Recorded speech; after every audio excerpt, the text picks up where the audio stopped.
So this is about maybe a month later, and I just wanted to show you this because it is thoroughly disgusting.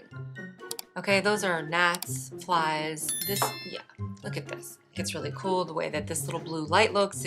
I don't have to turn a light on immediately because there's enough light coming off of this. I know it's daytime and you can see a lot of ambient light, but that is the light that I was talking about.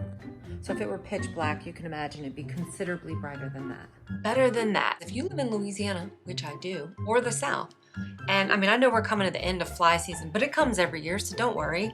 This made a substantial difference, and I'm talking, we have flies in our house all the time, and we are very clean people, but the flies, you know, they're everywhere. Instead of me having to go send flies to meet their creator, this did it for me, and it did it in a way where I didn't have to be involved in it, and I don't have to see it, and then now, you know, I'm just gonna pull this out and put a new filter in, and we'll be right on our way. I mean, there's not a lot to say about it except it works. So if you have a fly problem, get this and you won't anymore.